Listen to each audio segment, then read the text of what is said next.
Hello guys, मेरा नाम है रवि। स्टडी ग्लो में आपका बहुत बहुत स्वागत है। दोस्तों, ब्लैक होल जो कि सबसे एम्बिशियस प्रोजेक्ट है पूरे वैज्ञानिक समुदाय का। जी हां दोस्तों, ब्लैक होल जिसके बारे में यह सोचा जाता था कि ये मौजूद है भी या नहीं है, जिसके बारे में शंकाएं थी, लेकिन अब उसी की खोज में लगातार हमें निरंतर सफलता यहां पे मिल रही है। 2015 में ग्रेविटेशनल वेव हमने खोजा, उसके बाद हमने ब्लैक होल के इमेज को भी हमने देखा क्वांटम सिमुलेशन से, और यहां पे अगर आप देखेंगे अब हमने क्या किया है, मैग्नेटिक फील्ड भी खोज लिया है जो कि ब्लैक होल के अंदर है, और ब्लैक होल के अंदर ऐठे हुए हैं और क्या करते हैं, लाइट को मोड़ते हैं। यहां पे अगर दोस्तों हम देखें कि जो ब्लैक होल है वो क्या करता है, लाइट को सोख लेता है। तो हमारे दिमाग में यही था कि ब्लैक होल के अंदर की जानकारी हमें कैसे मिलेगी, लेकिन ये इमेज हमें बहुत कुछ दे देगा। जी हां दोस्तों, ये जो इमेज है बहुत ही मुश्किल से आया है। यहां पे अगर आप देखेंगे दो ब्लैक होल का इमेज लिया गया और दोनों ब्लैक होल के जो इमेज हमें मिले हैं, यहां पे आप देखेंगे ये जो मैग्नेटिक फील्ड लाइन है, आप देखेंगे ये क्या है, एक तरीके से ऐठे हुए हैं। आप देखेंगे जैसे कोई मुड़ गया है और ये कर्व के फॉर्म में है, यानी कि आप समझ सकते हैं कि जो लाइन है यहां पे कोई चीज जाएगी तो वो बच नहीं पाएगी, और ये इतना ज्यादा ये खतरनाक है। और इसी वजह से दोस्तों यहाँ पे जो जेट निकलते हैं, ठीक है, जो पिचकारी तरह जेट निकलते हैं, उसमें भी इनका बहुत बड़ा रोल है।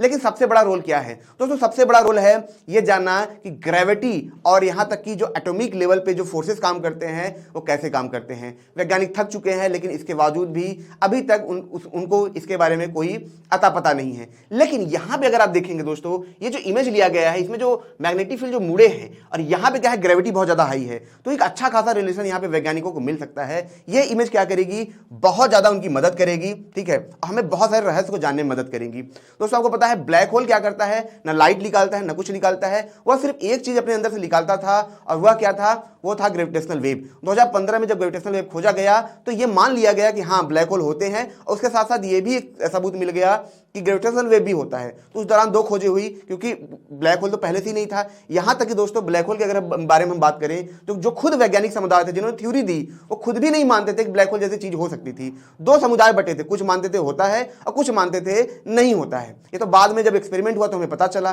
फिर इमेज लिया गया और इमेज के बाद हमें ये मिला है। आगे हम ये भी कह सकते हैं कि जो वैज्ञानिक समुदाय है वो रुकेंगे नहीं, वो आगे बढ़ेंगे और बहुत सारी खोजें इसके अंदर करेंगे, क्योंकि दोस्तों ब्लैक होल बहुत ज्यादा पावरफुल होता है। यहां पे हम कह सकते हैं अगर इसके बारे में जानकारी हम लेने लगे तो सारे रहस्य हम सॉल्व कर लेंगे, सारे फिजिक्स के जो थ्योरी है उसको हम समझ पाएंगे, यहां तक कि स्ट्रिंग थ्योरी को भी हम यहां पे समझ पाएंगे, जिसके बारे में अभी तक कोई एक्सपेरिमेंटल सबूत हमारे पास है ही नहीं, जो कि ऐसी चीजों को बताता है जैसे ग्रेविटी हुआ, कहां से आता है, कैसे पैदा होता है, इसके बारे में हमें नहीं पता। तो दोस्तों हम समझते हैं कि आखिर इमेज कैसे लिया गया, कैसे ये फॉर्म होते हैं और ये कहां लिया गया, इसके बारे में हम समझते हैं। तो दोस्तों अगर आप यहां पे देखेंगे, ये पहला ब्लैक होल का नाम है SGRA, इसका नाम है सिगेरियस ए, और ये क्या होता है दोस्तों, हमारा जो मिल्की वे है, गैलेक्सी है, इसी के सेंटर में ये ब्लैक होल मौजूद है। और इसी वजह से आप दोस्तों देखेंगे कि इसका इमेज लेना थोड़ा आसान होता है, क्योंकि हमारे पास होता है, काफी मैसिव होता है और काफी ज्यादा ये जेट निकालता है अपने अंदर से। अगर यहाँ पे आप देखेंगे दोस्तों तो ये जो है लगभग 26,000 लाइट ईयर हमसे दूर है। इसका जो रेडियस है लगभग 12 मिलियन किलोमीटर के आसपास है। दोस्तों एक चीज मैं आपको और बता दूं, जो ब्लैक होल का जो रेडियस होता है वो काफी वैज्ञानिक मानते हैं काफी छोटा होता है, एक तरीके की सिंगुलरिटी होती है। जो रेडियस की बात होती है, जो फैले हुए इसके चारों तरफ जो प्लाज्मा फैले हुए हैं उसके बारे में इसमें बात होती है। और यहां पे दोस्तों हम बात करें मेजर 87, ठीक है, अगर हम देखेंगे ये लगभग 50 मिलियन लाइट ईयर दूर है। ये दूसरी गैलेक्सी है, ये हमारे सेंटर में नहीं है। जैसे हमारी मिल्की वे गैलेक्सी है वैसी ये दूसरी गैलेक्सी है, जो कि कितनी दूर पे है, यहाँ पे अगर आप देखेंगे लगभग 50 मिलियन लाइट के आसपास ये क्या है, दूर है, ठीक है। तो वहां से इसका इमेज लिया गया है और वहां पे लगभग 2000 तारे भी मौजूद हैं, ठीक है दोस्तों। अब दोस्तों सवाल उठता है आखिर इसका इमेज लिया कैसे गया, ठीक है। तो एक इमेज से सारे, मतलब एक टेलीस्कोप से सारी इमेज नहीं लिए जा सकते हैं। आप जरा समझिए कि जो आपकी आंखें हैं जब किसी चीज को देखती है तो जो लाइट अब तक आ रही है वो क्या होगी, उसको देख के आप समझ जाते हैं कि हाँ ये इमेज है। लेकिन जब कोई दूर की चीज होती है हमें क्यों नहीं दिखती है, क्योंकि जो उससे लाइट रिफ्लेक्ट होकर आती है पूरी की पूरी लाइट हमारे आंखों तक नहीं आ पाती है। तो सेम काम जो यहाँ पे जो टेलीस्कोप होते हैं उनका भी काम यही होता है। वो क्या करते हैं, जो आने वाली लाइट होती है उसको क्या करते हैं, ये कलेक्ट करते हैं और कलेक्ट करके क्या करते हैं, इमेज बनाते हैं और उसी इमेज को हम देखते हैं। जब लाइट बहुत दूर होती है तो आप देखेंगे टेलीस्कोप का साइज बढ़ा दिया जाता है, लेकिन जो ब्लैक होल बहुत दूर है हमसे, मतलब आप समझ नहीं सकते कितनी दूर है ये, ठीक है, उनका इमेज हम कैसे लें, क्योंकि वहां से जो लाइट थोड़ी बहुत निकल के भी आएंगी वो क्या होंगी, वो बहुत ज़्यादा बिखरी होंगी। तो इसीलिए दोस्तों यहाँ पे एक प्रोजेक्ट चलाया गया था, मैं आपको प्रोजेक्ट दिखा देता हूँ, ठीक है। इस प्रोजेक्ट नाम था इवेंट होराइजन टेलीस्कोप एरे करके ये प्रोजेक्ट था, जो कि 2009 में शुरू हुआ था। इसका काम ही यही था कि ऐसे ऑब्जेक्ट जो ब्लैक होल है, जो बड़े बड़े ब्लैक होल हैं, इनके बारे में जानकारी इकट्ठा करना है, इनके इमेज लेने हैं। और इमेज आपको मैंने बताया कि एक टेलीस्कोप से आप ले नहीं सकते हैं, तो इसके लिए आप क्या करेंगे, बहुत सारे टेलीस्कोप पूरी दुनिया में फैलाएंगे, अलग अलग कोने में आप फैलाएंगे। आप कल्पना करिए कि मैं खड़ा हूं, मेरा इमेज लेना है, लेकिन मैं बहुत बड़ा हूं, ठीक है, एक कैमरे से नहीं लिया जा सकता। तो 4 लोग आते हैं, मिलकर डिसाइड करते हैं कि हाथ का इमेज तुम ले लेना, मुंह का तुम ले लेना, पैर का तुम ले लेना, और लेके फिर मिला देंगे, मिक्स कर देंगे, हो गया इमेज बढ़िया तैयार। तो सेम चीज यहाँ पे कॉन्सेप्ट था 2009 में जब ये शुरू किया गया। तो इसमें लगभग 300 मेंबर इसमें शामिल थे, बड़ी बड़ी यूनिवर्सिटी शामिल थी, और लगभग 26 देश क्या कर रहे थे, इसके साथ मिलकर यहाँ पे काम कर रहे थे। आप ये जो इमेजेस देखेंगे अलग अलग देश की, ये क्या है, टेलीस्कोप है जो मिलकर साथ में काम करते हैं। और ये क्या करते हैं दोस्तों, जो रेडियो वेव वहां से आता है, जो ब्लैक होल, आपको पता है ब्लैक होल क्या करता है, लगातार रोटेट करता रहता है। जब वो रोटेट करता है तो क्या करता है, रेडियो वेव वहां से आते हैं, एक्सरेज आते हैं, और ये क्या करते हैं, जो टेलीस्कोप होते हैं उन रेडियो वेव्स को क्या करते हैं, इमेज को क्या कैप्चर करते हैं, कैप्चर कर लिया जाता है, और कैप्चर करने के बाद उनका एल्गोरिदम मिला के, ठीक है, उनका इमेज यहाँ पे बनाया जाता है, और उसी इमेज को यहाँ पे दर्शाया गया है। हाँ, तो इसका मतलब ये हुआ कि हम ये भी कह सकते हैं कि ये कंप्लीट इमेज नहीं है, एक तरह की सिमुलेटेड इमेज है, लेकिन काफ़ी हद तक ये सही है, ठीक है दोस्तों। अब दोस्तों हम यहाँ पे बात करेंगे, ठीक है, मतलब बहुत सारे टेलीस्कोप ने मिलकर ये इमेज लिया, लेकिन इसका क्या मतलब है, ये कैसे फॉर्म होता है, इसको भी समझेंगे, और ये क्या क्या चीज़ें कर सकता है इसको समझेंगे, और इसको हम रिलेट करेंगे जो धरती की मैग्नेटिक फील्ड होती है, जो स्टार की मैग्नेटिक फील्ड होती है, और फिर समझेंगे ब्लैक होल की मैग्नेटिक फील्ड कैसे फॉर्म होती है, ठीक है, इसको भी हम यहाँ पे समझेंगे। लेकिन दोस्तों उससे पहले मैं आपको ये बता दूँ कि हमारा फ्लो का कोर्स है, इसे आप जरूर अवेल करें। आप 2-3 साल से तैयारी करते हैं, इसके बावजूद भी आपका एग्जाम नहीं क्रैक होता है। वहीं पे कुछ लोग होते हैं जिनका एग्जाम फर्स्ट अटेम्प्ट में ही क्रैक हो जाता है, वो भी उतनी ही पढ़ाई करते हैं जितना आप करते हैं। लेकिन ऐसा क्यों? रिसर्चर ने जब ये रिसर्च किया तो उन्होंने देखा कि जो टॉप परफॉर्मर होते हैं, जो टॉप एथलीट्स होते हैं, वो फ्लो की स्टेट में काम करते हैं, उनका जो माइंड होता है फ्लो की स्टेट में होता है। वहीं पे जो नॉर्मल बच्चा होता है फ्लो की स्टेट में नहीं होता है। उन्होंने ये भी देखा कि इस फ्लो की स्टेट को कुछ मेडिटेशन, थेरेपी, ट्रिक्स के द्वारा हम क्या कर सकते हैं, एक आम इंसान के अंदर हम पैदा कर सकते हैं। और दोस्तों इसी थेरेपीज को इंडिया में हम पहली बार लाए हैं हिंदी में महज 299 में। दोस्तों मैं आपको ये भी बता दूं, यही कोर्स लेने के लिए, सिल्वा मेथड के लिए लोग बाहर जाते हैं, लाखों रुपए खर्च करते हैं बाहर जाके, और जिनके पास पैसे नहीं वो ले नहीं पाते हैं, ठीक है दोस्तों। इसी प्रॉब्लम देखते ही हमने इसको यहाँ पे लाया है। अब दोस्तों यहाँ पे समझते हैं जो ब्लैक होल में मैग्नेटिक फील्ड फॉर्म हुआ वो कैसे हुआ, उसका रीजन क्या था, ठीक है, इसको भी हम समझते हैं। और कुछ चीज़ें लास्ट में आपको ये भी बताऊंगा जो मैंने बात की थी क्वांटम थ्योरी के बारे में, क्या कॉम्बिनेशन है, क्यों ये वैज्ञानिकों के लिए एक तरीके से बहुत बड़ा औजार साबित होगा, कैसे इस इमेज की मदद से वो काफ़ी कुछ कर पाएंगे। तो सबसे पहले दोस्तों मैं बात करूँ, अगर धरती की मैं बात करूँ, यहाँ पर अगर आप देखेंगे हमारी जो अर्थ होती है, ये तो सन का मैग्नेटिक फील्ड है। हम धरती की अगर बात करें तो अब धरती के अंदर देखेंगे दोस्तों, यहाँ पे क्या होता है, जो कोर होता है वो क्या होता है, बहुत गर्म होता है। तो गर्म होने की वजह से क्या होता है दोस्तों, उसमें जो एटम होते हैं वो टूट जाते हैं, ठीक है, वो आयनिक पार्टिकल में बदल जाते हैं। जैसे हाइड्रोजन की अगर मैं बात करूँ, हाइड्रोजन को अगर आप तोड़ेंगे तो प्रोटॉन में बदलेगा और इलेक्ट्रॉन में बदलेगा। तो इलेक्ट्रॉन के ऊपर नेगेटिव चार्ज और प्रोटॉन के ऊपर पॉजिटिव चार्ज, यानी कि ये क्या है, आयनिक पार्टिकल है।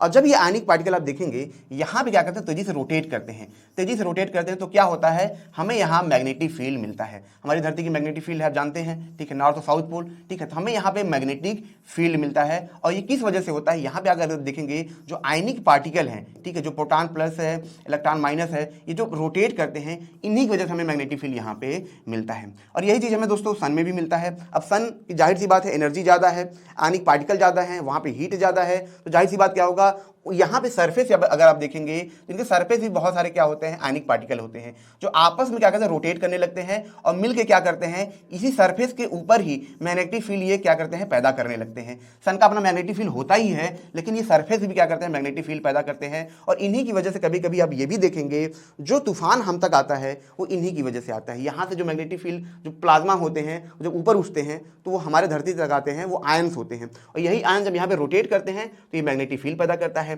अब दोस्तों बात करते हैं ब्लैक होल की, जो इमेज हमने लिया था, तो इमेज में ये जो है वो कैसे पैदा होता है इसको समझेंगे। अब देखिए जो ब्लैक होल होता है इनफाइनाइट ग्रेविटी है, तगड़ी ग्रेविटी है इसकी, यहाँ तक कि लाइट को भी खींच लेता है। तो जाहिर सी बात है जब वो ब्लैक होल बनता है तो क्या होता है, उसके आसपास बहुत सारे तारे होते हैं, बहुत सारे प्लेनेट होते हैं, तो वो क्या करता है, उनको अपनी ग्रेविटी की वजह से अपनी तरफ खींचने लगता है। अब यहाँ पे अगर आप एक चीज़ देखेंगे दोस्तों, जैसे हमारी धरती है, क्या है, धरती है, कुछ प्लेनेट ऐसे होते हैं इतनी दूरी पे होते हैं कि वो इसका चक्कर लगाते रहते हैं ग्रेविटी की वजह से। और सेम चीज यहाँ पे ब्लैक होल के पास भी होता है, ठीक है। इसके इवेंट होराइजन के कुछ दूरी पे आप देखेंगे जो ये लाइट्स हैं, ठीक है, ये लाइट्स पहले तारे थे, बहुत बड़े बड़े तारे थे। उन तारों में आपको पता है हाइड्रोजन होते हैं, हीलियम होते हैं।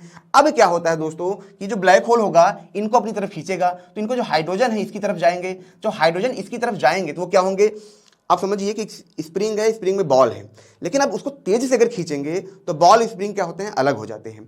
सेम चीज यहां पे होता है, जो हाइड्रोजन जब खींचा जाएगा ग्रेविटी की वजह से इनकी स्पीड बहुत तेजी से बढ़ने लगती है, और हाइड्रोजन में जो इलेक्ट्रॉन होते हैं, प्रोटॉन होते हैं, वो क्या होते हैं, अलग हो जाते हैं। और अलग होने के बाद वो क्या करते हैं, यही प्लाज्मा के फॉर्म में बन के इसका चक्कर लगाते हैं, ठीक है, यहाँ चक्कर लगाने लगते हैं, सर्कुलर फॉर्म में चक्कर लगाते हैं। लेकिन एक चीज आप यहाँ पे देखेंगे कि ब्लैक होल के बीच में आप देखेंगे ये गैप है, ठीक है, एक खाली जगह है। धरती का जो कोर है वो सॉलिड के फॉर्म में है, एक बॉल के सॉलिड फॉर्म में है, वो रोटेट कर रहा है। लेकिन यहाँ पे अगर आप देखेंगे, यहाँ पे जो ये हम कह सकते हैं जो प्लाज्मा है जो कि मैग्नेटिक फील्ड पैदा करेगा, वो क्या है, सर्कुलर फॉर्म में है और हालो स्फेरिकल फॉर्म में है, यानी कि बीच में जगह खाली है और ये प्लाज्मा क्या कर रहे हैं, रोटेट कर रहे हैं। अब दोस्तों जब ये प्लाज्मा तेजी से रोटेट करेंगे तो इसके अंदर क्या होता है, इलेक्ट्रॉन होता है। वो इलेक्ट्रॉन क्या करेगा, एस्केलरेट करेगा, मतलब तेज, एस्केलेट का मतलब ये होता है कि अपनी स्पीड बढ़ाएगा धन से। तो जब ये एस्केलेट बढ़ाते हैं तो क्या करते हैं, रेडियो वेव पैदा करते हैं, एक्सरेज पैदा करते हैं, ठीक है, और ये चक्कर लगाते हैं। तो यहाँ पे क्या होगा, इनकी रोटेशन की वजह से जो मैग्नेटिक फील्ड बन रहा है, उसी मैग्नेटिक फील्ड को जो यहाँ से रेडियो वेव आ रहे हैं, पल्सेस आ रहे हैं, उनको कैप्चर करके हम क्या करते हैं, देख पाते हैं कि यहाँ पे जो लाइन है, ये जो लाइन अगर आप देखेंगे, ठीक है, ये जो लाइन अगर आप देखेंगे तो ये जो लाइन है यही हमें यहाँ पे दिखाता है, ठीक है दोस्तों। तो दोस्तों यहां पे अगर आप देखेंगे तो ये जो यहां पे जो कर्व आप देख रहे हैं, ये इसी वजह से, क्योंकि प्लाज्मा क्या है, तेजी से रोटेट कर रहे हैं और यहाँ पे हालो है, यहाँ पे जगह जो है ये खाली है, और इसी वजह से क्या होता है, हमें जो मैग्नेटिक फील्ड इस फॉर्म में दिखता है और ऐठा हुआ हमें ये दिखता है। दोस्तों ब्लैक होल के बारे में एक चीज मैं आपको ये बताऊं कि अभी तक जो जानना भी बाकी है, वैज्ञानिक कुछ मानते हैं कुछ नहीं मानते हैं। कुछ का ये मानना है कि जो सिंगुलैरिटी है वो क्या है, प्लेट के फॉर्म में है, 2 डायमेंशनल है, पतली सी ब्लैक होल है, ठीक है, ऐसे ही है। कुछ का कहना है कि पॉइंट वाइज है, ठीक है, तो अलग अलग थ्योरी है। कुछ का ये कहना है कि ये 2 डायमेंशनल ऐसे है और इसी की वजह से, ठीक है, एक तरीके से होलोग्राफिक थ्योरी को बताते हैं और इसी की वजह से हमें ब्लैक होल देखने के लिए मिलता है। यानी कि हम कह सकते हैं हमारा वर्ल्ड क्या है, होलोग्राफ है। लेकिन ये सब थ्योरी है, लेकिन उन थ्योरी को हम कैसे जानेंगे, उन थ्योरी को हम इन्हीं एविडेंस से हम जानेंगे। जितना एविडेंस हमारे पास होगा उतना ज़्यादा हमारे पास मैथमेटिकल प्रूफ होगा, मैथमेटिकल कॉन्सेप्ट होगा, और उतना ही आसानी से हम इसको हम समझा पाएंगे। तो दोस्तों ये छोटा सा लेक्चर था, अगर ये आपको अच्छा लगा हो तो लाइक करें, कमेंट करें, शेयर जरूर करें ताकि और भी लोगों को ऐसी नॉलेज मिले। मिलते हैं नेक्स्ट लेक्चर में। Thank you so much.